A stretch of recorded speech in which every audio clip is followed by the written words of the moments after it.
आप देख रहे हैं ऋषि वाणी। कि वह 8 यज्ञ समाज के लिए प्रमाण थे कि देखे कि यज्ञ की ताकत क्या होती है।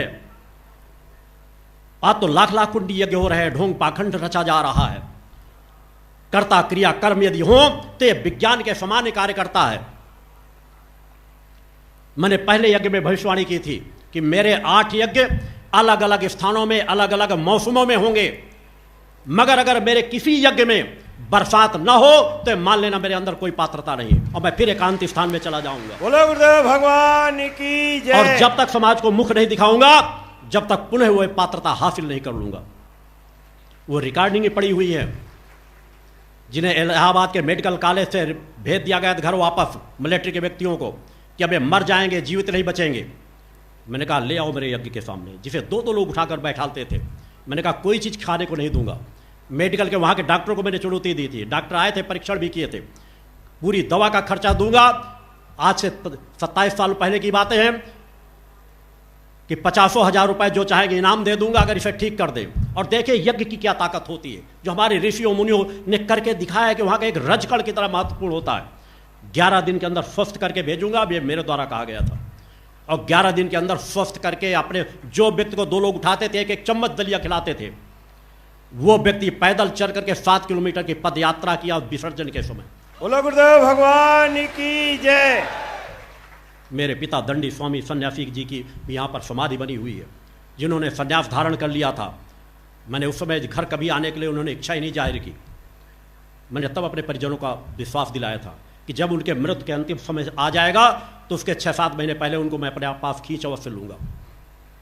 और जब कुछ समय शेष बचा तो मैंने अपने एक शिष्य को बुला करके कहा कि जाओ इस क्षेत्र में जाकर वहाँ पर जाओ, मिलो जा करके, वो वहाँ पर इस समय मिलेंगे। सिर्फ उतना कह देना कि आपके छोटे पुत्र ने आपको बुलाया है, वो चले आएंगे। जबकि उन्होंने संकल्प लिया था कि मैं परिवार में कहीं नहीं जाऊंगा। बजरंगबली के एक अनन्य उपासक थे, 25 मंदिरों का जीर्णोद्धार कराया, मगर कभी किसी मंदिर में स्वयं नहीं रहे। 6 महीने पहले आकर के यहाँ पर आकर के उन्होंने जिस शांति जिस तृप्ति को प्राप्त किया, उन्होंने स्वयं कहा था कि मैंने देश के अनेकों सभी धार्मिक स्थानों को घूमा, मगर जो शांति तृप्ति मुझे यहाँ बैठकर मिली वो कहीं नहीं मिली। और ब्रह्म मुहूर्त में, प्रदोष व्रत के दिन, ब्रह्म मुहूर्त में, गुरुवार के दिन, जिसे हमें संगठन हमारा सबसे ज़्यादा दिन को महत्व देता है, उस दिन 4 बजे प्रातः शिष्यों को जगा कर उन्होंने कहा कि हमारे स्नान कराकर मेरे पूरे शरीर में तेल मालिश कर दो, अब तुम लोग जाओ, मैं ध्यान में जा रहा हूं। और ध्यान में जाकर अपने शरीर का त्याग किया। उस पिता का खून मेरी रगों में दौड़ रहा है। मैं अमीरों से ज्यादा गरीबों से प्रेम करता हूं, उनके लिए कार्य करता हूं। सनातन को अगर बचाना है तो सनातन के लिए हमें कर्म करना पड़ेगा। उस कर्म के लिए हमें कुछ अपने संकल्पों से बांधना भी अपने को पड़ता है।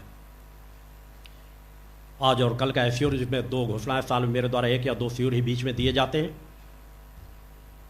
उनकी घोषणा भी इस समय करना चाहूंगा। 8-9 फरवरी 2025 को डिंडौरी मध्य प्रदेश में मेरा अगला शिविर रहेगा।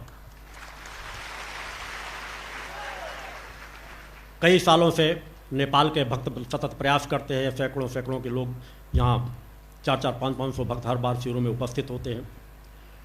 उन्हें मैंने आश्वस्त कर रखा था कि कभी न कभी आपको शिविर जरूर दूंगा। तो 25-26 अप्रैल को नेपाल में शिविर रहेगा।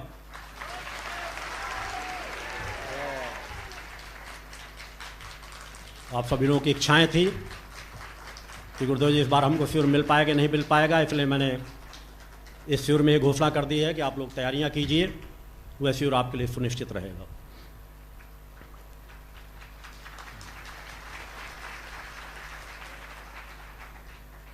इस शिविर का प्रसारण भी संतवाणी के माध्यम से कोने कोने में, देश विदेशों में सब जगह हो रहा है।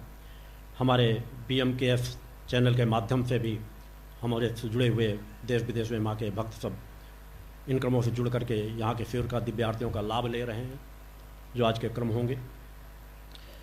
मैं चाहूँगा कि वो भी संकल्प के लिए अपने आप को तैयार कर लें, जो जहाँ सीधा प्रसारण से बैठे हुए हैं या किसी माध्यम से भी यहाँ पे जुड़े हुए हैं। संकल्प ही हमारा जीवन होना चाहिए। संकल्प के बिना हम कुछ भी नहीं कर सकते। संकल्प ही हमारी ताकत होती है। अपने आंतरिक शक्ति को जगाओ, सात्विकता पवित्रता का जीवन जियो। संकल्प के बल पर आप सब कुछ करते हो। आप एक कदम नहीं आगे उठा सकते संकल्प शक्ति। अगर आप उठना भी चाहते हो तो पहले अपने मन के अंदर संकल्प करते हो कि मुझे उठना है, इच्छा शक्ति लगाते हो और आप उठ खड़े होते हो। संकल्प के बल पर असंभव से असंभव कार्यों को हमारे लोगों ने किया है। किसी भी बड़े से बड़े कार्य करने के लिए कभी डर और भय नहीं होना चाहिए कि हम इसमें पराजित होंगे या सफल हो जाएंगे। हम पराजित हो जाएंगे तो हम क्यों करें, हम पराजित हो जाएंगे तो हमारी हंसी होगी। सही कार्य हो, उसको करने में अगर पराजय भी मिल जाए तो हमें कभी भी अपने आप को पराजित नहीं मानना चाहिए। पराजय भी हमको बहुत कुछ सिखा करके जाती है। हार से भी हम बहुत कुछ सीख सकते हैं और पुनः विजय को हासिल कर सकते हैं। इन क्षणों पर मैं अपने शक्ति साधक तो हमारे हमेशा संकल्प लेते रहते, मगर इस संकल्प लिए जो मैंने कह रखा था कि इसमें कुछ और संकल्पों के साथ हमें अपने आप को बांधना है कि लेने से अधिक जो मिला है उसे संजो कर रखना सीखे, उन पर अपने अंदर समाहित करें। संकल्प ही हमारा जीवन होता है। संकल्प से हम बंद करके रहेंगे तो सनातन की ताकत बढ़ेगी। और सनातन है तो सभी धर्मों का सम्मान है। सनातन है तो विश्व की रक्षा होगी, मानवता की रक्षा होगी। हमें उस दिशा में कार्य करना है। मांगना है तो परम सत्ता से देव भक्ति ज्ञान और आत्मशक्ति मांगो। हर मनुष्य का जो कर्तव्य है, धर्म राष्ट्र मानवता की सेवा करो। यही सभी का कर्म है। 11 संकल्प आप लोगों से कराऊंगा। कौन कट्टर सनातनी बनना चाहते हैं, हाथ उठाएं।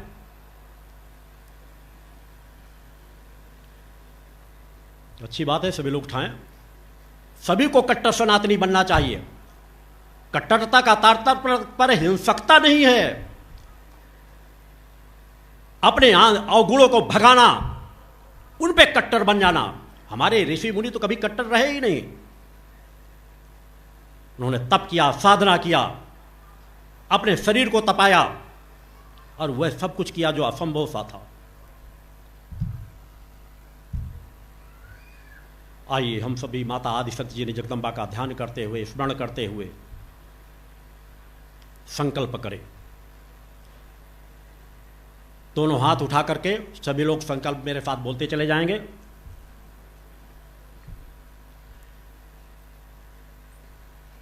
मैं संकल्प करता हूं कि मैं नशे मान से मुक्त चरित्रवान जीवन जीता हुआ पुरुषार्थी और परोपकारी जीवन जीऊंगा। मैं संकल्प करता हूं कि धर्म रक्षा राष्ट्र रक्षा और मानवता की सेवा में अपने जीवन को समर्पित करूंगा। मैं संकल्प करता हूं कि गौ रक्षा और गौ संरक्षण के लिए अपने जीवन को समर्पित करूंगा। मैं संकल्प करता हूं कि पर्यावरण की रक्षा के लिए वृक्षारोपण को बढ़ावा दूंगा और स्वयं वृक्षारोपण करूंगा और उनका संरक्षण करूंगा। मैं संकल्प करता हूं कि मैं जाति भेद छुआछूत को दूर कर समाज में सद्भावना का माहौल बनाऊंगा। मैं संकल्प करता हूं कि धर्मद्रोहियों राष्ट्रद्रोहियों को या राष्ट्र की किसी प्रकार की संपत्ति को नुकसान पहुंचाने वालों को कभी भी सम्मान नहीं दूंगा। मैं संकल्प करता हूं कि मैं किसी भी खाद्य पदार्थ में कभी भी मिलावट नहीं करूंगा किसी भी खाद्य पदार्थ में कभी भी मिलावट नहीं करूंगा और मिलावट करने वालों को कानून के दायरे में लाकर सजा दिलाने का कार्य करूंगा कानून के दायरे में लाकर सजा दिलाने का कार्य करूंगा। मैं संकल्प करता हूं कि नारी की रक्षा के लिए नारी के सम्मान के लिए अपने जीवन को समर्पित करूंगा। मैं संकल्प करता हूं कि मैं अपने माता पिता का सम्मान करूंगा माता पिता को कभी भी अनाथालय में या निराश्रित रूप से नहीं छोड़ूंगा। मैं संकल्प करता हूं मैं कभी भी किसी भी परिस्थिति में न स्वयं आत्महत्या करूंगा न किसी की हत्या करूंगा। मैं संकल्प करता हूं कि भगवती मानव कल्याण संगठन के दिशा निर्देशों में अपने जीवन को समर्पित करूंगा। भगवती मानव कल्याण संगठन के निर्देशों में अपने जीवन को समर्पित करूंगा। यही तो हमारी सनातन की शक्ति है। करके देखो, ऐसे विचारों में चल करके देखो, जीवन जी करके देखो, तृप्ति की अनुभूति होगी, शांति की अनुभूति होगी। तभी तुम सच्चे मां के भक्त बन सकोगे, तभी सच्ची मां की कृपा प्राप्त हो सकेगी। उस दिशा में बढ़ करके देखो, उस दिशा में कार्य आप सभी लोगों को करना है। आज से लेकर कल तक संगठन की जानकारियां आपको प्राप्त होती रहेंगी। कुछ देर बाद हम आरती की ओर बढ़ेंगे, मगर उसके पहले मैं चाहूंगा कि हमारे सम्मानित उप मुख्यमंत्री जी यहाँ पर उपस्थित हैं। वो हमारे शक्ति साधकों को, माँ के भक्तों को, जो दिन रात समाज सेवा के कार्य में लगे हैं, स्वयं नशा मुक्त चरित्रवान जीवन जीते हैं, समाज को नशा मुक्त चरित्रवान जीवन जीने के मार्ग में पढ़ाने में लगे हुए हैं, उन्हें अपना कुछ संबोधन दें। साथ ही इन शक्ति साधकों को थोड़ा आश्वासन जरूर दें कि अपनी सरकार में प्रदेश को नशा मुक्त बनाने के लिए कार्य करेंगे और गौ रक्षा के लिए मेरे द्वारा जो कई वर्षों से मांग की जा रही है कि गौशालाओं में गौएं सुरक्षित नहीं होंगी, हमें गौ अभ्यारण्य बनाने ही पड़ेंगे। हम शेर चीतों के लिए, अन्य के लिए सब कुछ बड़े बड़े क्षेत्र कवर कर रहे हैं, हम गौ अभ्यारण्य क्यों नहीं बना सकते जिनसे गायों की रक्षा होगी। मैं चाहूँगा उन पर माननीय मुख्यमंत्री जी का संबोधन हमें प्राप्त हो।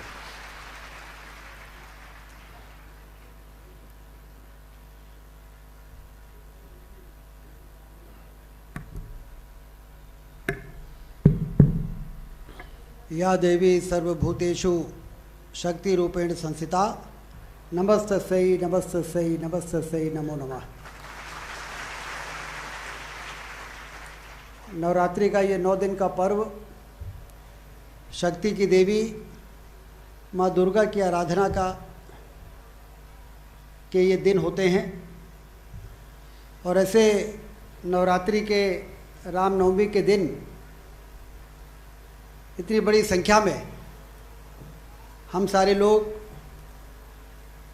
ऐसे स्थान पर इकट्ठे हुए हैं जहाँ पर पिछले 28 सालों से दुर्गा चालीसा का अखंड पाठ चल रहा है।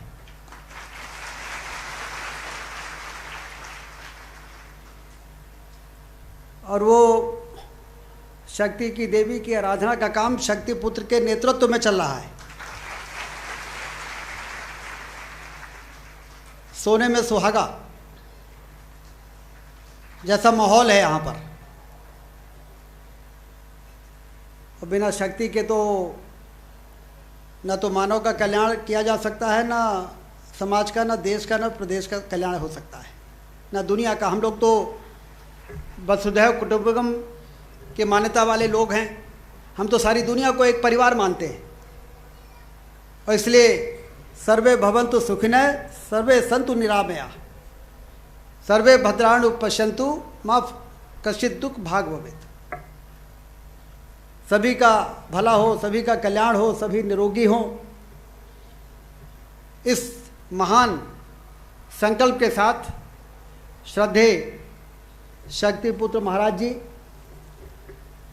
इतने वर्षों से काम कर रहे हैं और उनके वर्षों के कार्य का ये असर है कि पंडाल तो पूरा ठसाठस भरा ही है, पूरे मैदान में लोग हजारों की संख्या में यहाँ पर उपस्थित। हम लोग तो राजनीति में हैं, हम लोग जानते हैं कि लोगों को इकट्ठा करने में कितनी मेहनत पड़ती है। और यहाँ आह्वान पर ये आस्था का देश है, ये देवभूमि है।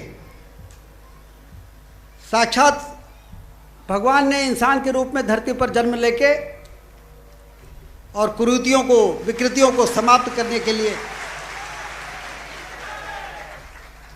ये वो भूमि है हमारी है। हम सनातन धर्म को मानने वाले लोग हैं। ये बात सही है कि इस समय प्रधानमंत्री नरेंद्र मोदी जी के नेतृत्व में देश एक और आर्थिक महाशक्ति बन रहा है, जो विश्व गुरु के स्थान पर भारत को पहुंचाने का जो भविष्यवाणी थी वो साकार होने का संयोग बन रहा है।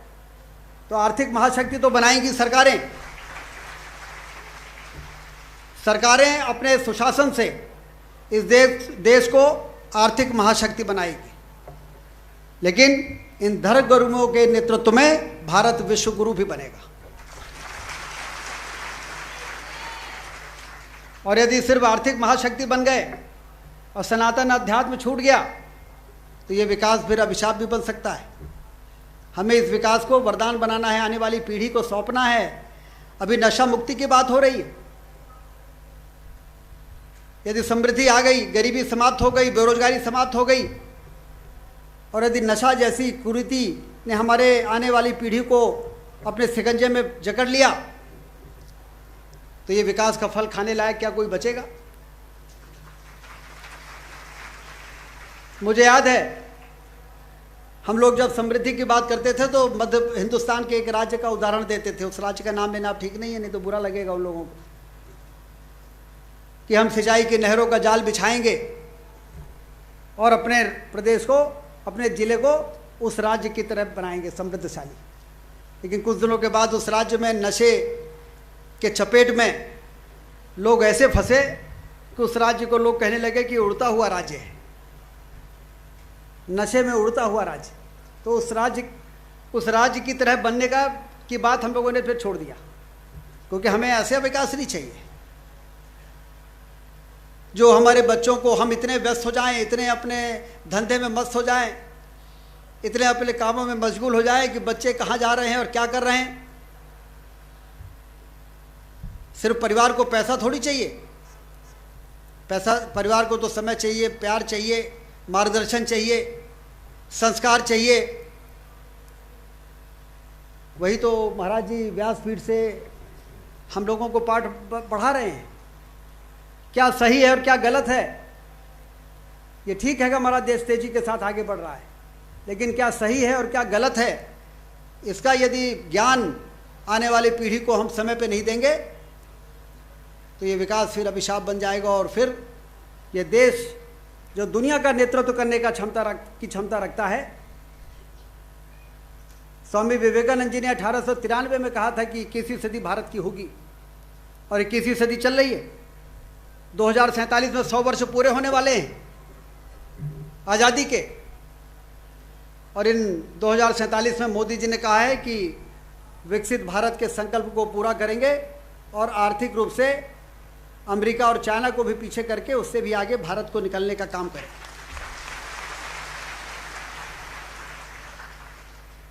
क्योंकि अर्थ चाहिए, पैसा चाहिए, धन की जरूरत है सरकारों को, तभी तो सड़कें बनेगी, तभी तो बिजली आएगी, तभी तो स्कूल बनेंगे, तभी तो अस्पताल बनेंगे। लोगों की आवश्यकताओं की पूर्ति के लिए बहुत से जन कल्याणकारी योजनाएं चलेंगी। निःशुल्क शिक्षा और निःशुल्क स्वास्थ्य ये देना सरकारों की जिम्मेदारी है, लेकिन सरकारों के पास धन की कमी के कारण ये जिम्मेदारियां पूरी नहीं हो पाती।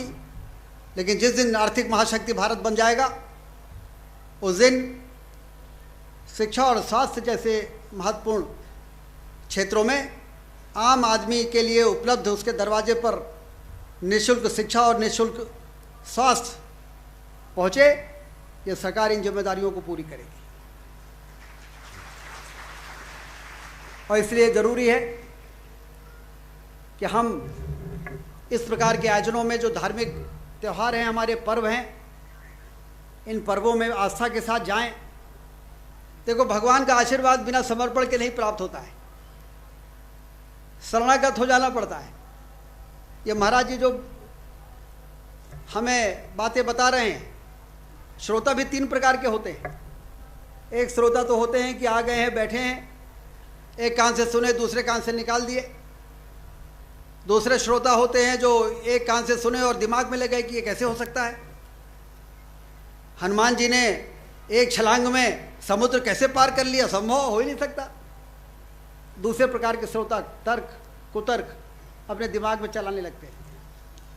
और तीसरे प्रकार के श्रोता हैं कि व्यासपीठ पर बैठे हुए हमारे जो गुरु हैं, जो संत हैं, जिन्होंने अपना पूरा जीवन समाज सेवा में और लोगों के सेवा में बिता दिया है, जो ईश्वर के भक्त हैं,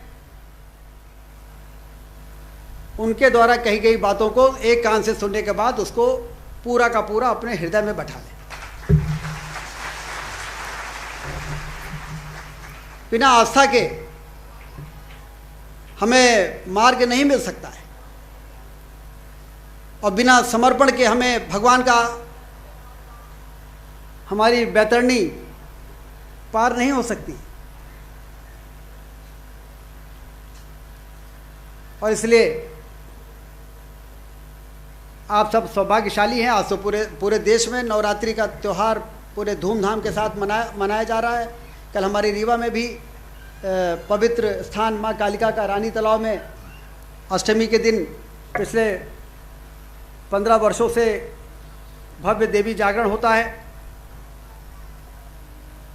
पूरे देश में हो रहा है, लेकिन यहाँ का नवरात्रि का त्यौहार का महत्व, जैसा मैंने शुरू में बताया, कि जहाँ पर 28 वर्षों से अखंड दुर्गा चालीसा का पाठ हो रहा है, वो जगह कितनी जागृत होगी, कितनी पवित्र होगी, कितना इसमें ताकत होगी,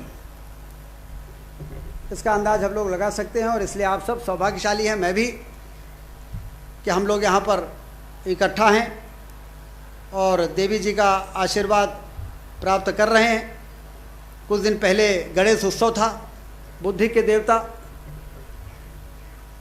पहले उनका स्मरण हुआ और बाद में अब देवी जी का, क्योंकि बिना बुद्धि के यदि शक्ति प्राप्ति भी हो गई तो वो फिर शक्ति बड़ी खतरनाक होती है। शक्ति का कैसे सदुपयोग करना है, तो इसलिए अब देवी जी से शक्ति प्राप्त कर रहे हैं, क्योंकि गणेश जी से बुद्धि को ठीक रखने का भी आशीर्वाद अभी पिछले दिनों हम लोगों ने प्राप्त किया है। तो मैं महाराज जी, नशा मुक्ति के लिए रीवा में भी पिछले दिनों मैंने पूरे पुलिस महकमे को लगाया। कोरेक्स जैसा मेडिकल का नशा, जिस भी पार्क में जाओ 100-100 200 बोतलें कोरेक्स की दिखाई देती थी। चिंता का बहुत बड़ा विषय बन गई थी। तो मैंने पुलिस के लोगों को, आईजी एसपी से लेके और सब लोगों को हमने कहा कि ये कौन, ये लोग व्यापार कर रहे हैं इस प्रकार का, उनको पकड़िए, जेलों के पीछे पहुंचाइए, ये एनडीपीएस एक्ट के अंतर्गत इनको बंद करिए। 6-6 महीने 1-1 साल जमानत नहीं होती। मुझे बताया कि उत्तर प्रदेश में एनडीपीएस एक्ट के तहत कार्रवाई नहीं होती तो उनको थाने से जमानत हो जाती है। तो मैं फिर भागा गया, उत्तर प्रदेश के मुख्यमंत्री योगी आदित्यनाथ जी से मिला और मैंने उनसे कहा कि मध्य प्रदेश की सीमा से लोग अवैध रूप से कोरेक्स और मेडिकल नशे का भंडारण करते हैं, फिर उसको हमारे मध्य प्रदेश में सप्लाई करते हैं और ये धंधा पनप रहा है और उससे आने वाली पीढ़ी बर्बाद हो रही है। तो तत्काल उन्होंने वहाँ पर सख्ती की, वहाँ के अवैध स्टॉकिस्ट भी पकड़े गए, यहाँ के भी अवैध पकड़े गए और बड़े बड़े जो तस्कर और इस प्रकार के लोग हैं वो पकड़ में आ रहे हैं। और जल्दी ही रीवा के पुलिस ने मुझे आश्वस्त किया है कि आने वाले दिनों में एक बड़ी कार्रवाई वो करने वाले हैं और पूरी तरह से इस प्रकार के धंधा करने वालों के हिम्मत को तोड़ने का काम हम कर रहे हैं। एक तरफ नशा का थोक काम करने वाले, फुटकर काम करने वालों को पकड़ रहे हैं, वही दूसरी ओर जो लोग इसके चपेट में आ गए हैं उनको सुधार केंद्र, नशा मुक्ति केंद्र खोल के और वहाँ पर उनको आइडेंटिफाई करके पहुँचा के, और जैसा आपने काम किया है, मैंने वहाँ के प्रशासन को बोला है कि यदि कुछ लोगों को ट्रेनिंग लेनी हो कि नशे में के आदि लोगों को कैसे नशे से दूर करना है, तो शक्तिपुत्र महाराज जी के यहाँ भी भेज के और वहाँ पर ट्रेनिंग करा दें। वहाँ से ट्रेंड होके आए कि भाई किस तरीके से लोगों को इस प्रकार से मोटिवेट कर रहे हैं, किस प्रकार से उनके नशे को छुड़ा रहे हैं, और फिर रीवा में 5-7 केंद्र बनाए। और नौजवानों को हमने कहा है कि आप लोग अब पता करो आपके अगल बगल में कौन सा लड़का ऐसा है जिसको आदत पड़ गई है, चुपचाप नाम बताओ, क्योंकि उनके माता पिता तो एक सपना अपने बच्चों के प्रति देखते हैं कि ये बड़ा होगा, फिर ये बनेगा, फिर वो बनेगा। उनके सपनों पर पानी फिर रहा है। वो भी सहयोग करेंगे, माता पिता भी सहयोग करेंगे, उनके मित्र भी बताएं, और इन सब लोगों को आइडेंटिफाई करें। इनको जेल नहीं भेजना है, इनको नशा मुक्ति केंद्रों में भेजना है, सुधार केंद्रों में भेजना है। और जो लोग इनको नशे की सप्लाई कर रहे हैं उनको जेलों के सलाखों के पीछे भेजना है।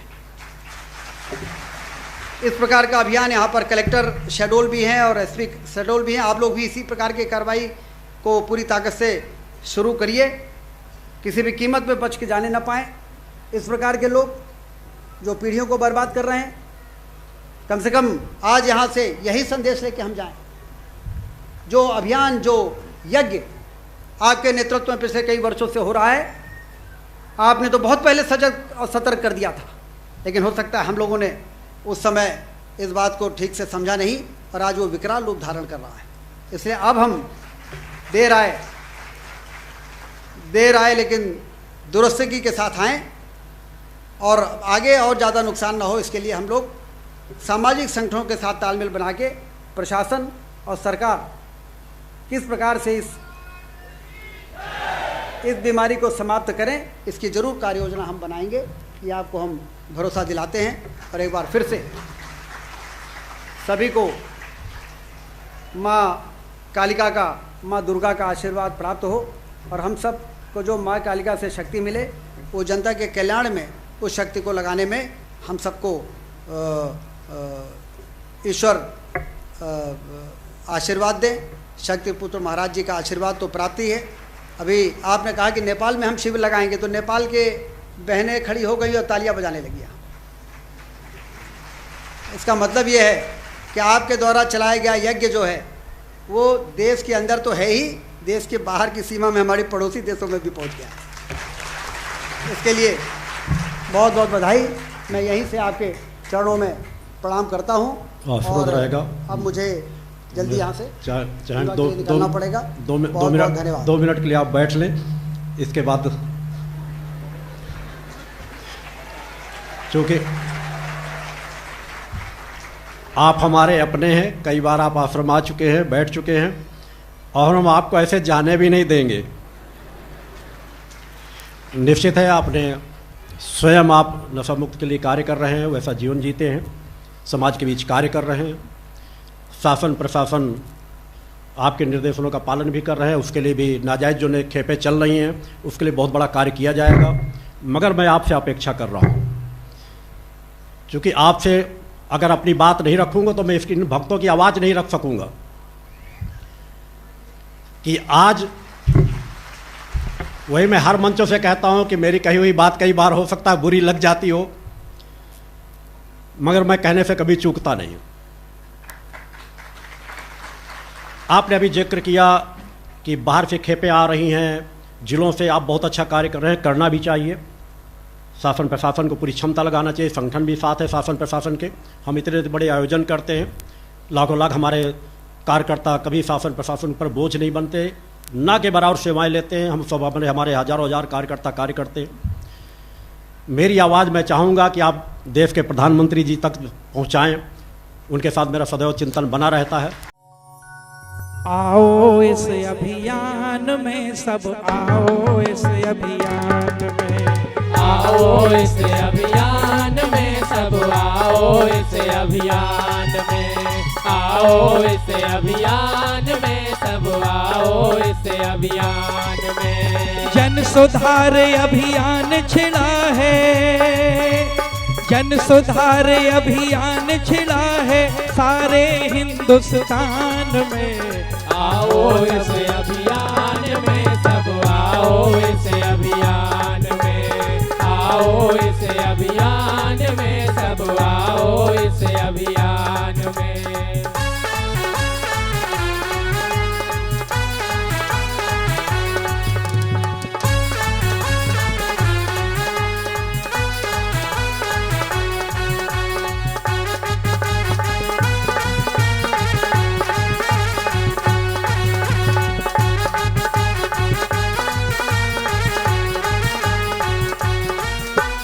मानव तन अनमोल है ना इसे गवाओ विकारों में। समृद्धि सुख और शांति हो सबके परिवारों में। यही लक्ष्य है ऋषि राज का, यही लक्ष्य है ऋषि राज का सबके हित कल्याण में। आओ इस अभियान में, सब आओ इस अभियान में। आओ इस अभियान में, सब आओ इस अभियान में।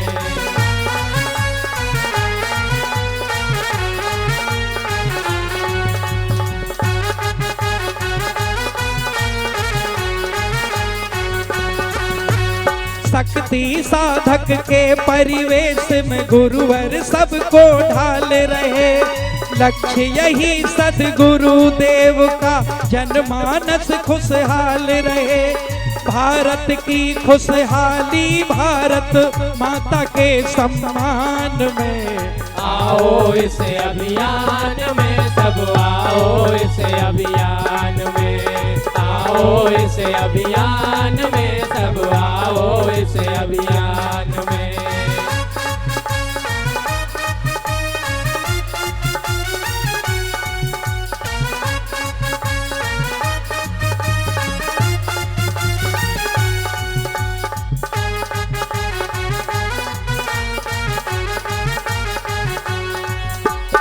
नशे मांस से होके मुक्त जियो जीवन चरित्रवानों का। आओ करो पुरुषार्थ ऐसा मोड़ दो रुख तूफानों का। जीवन बिताओ परोपकार में, जीवन बिताओ परोपकार में मैया के गुणगान में। आओ इस अभियान में, सब आओ इस अभियान में। आओ इस अभियान में, सब आओ इस अभियान में।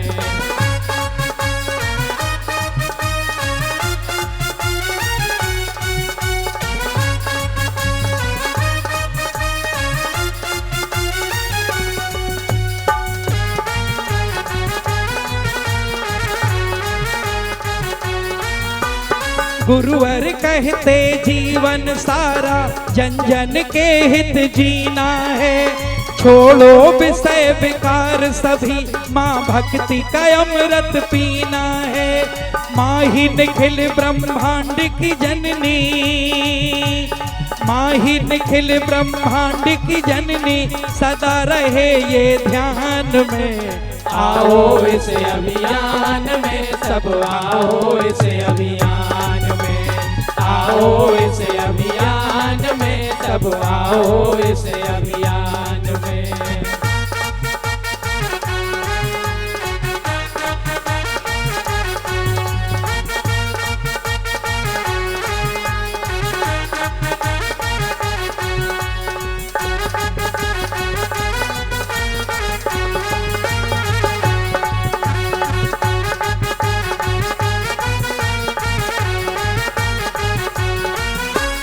शक्ति पुत्र जी गुरुवर भक्ति शक्ति ज्ञान के दाता हैं। महातपस्वी कृपा सिंधु योगेश्वर युग निर्माता हैं। तप की दिव्य तरंग प्रवाहित, तप की दिव्य तरंग प्रवाहित करते सकल जहान में। आओ इस अभियान में सब आओ इस अभियान में, आओ इस अभियान में सब आओ इस अभियान में। जन सुधार अभियान छिड़ा है, जन सुधार अभियान छिड़ा है सारे हिंदुस्तान में।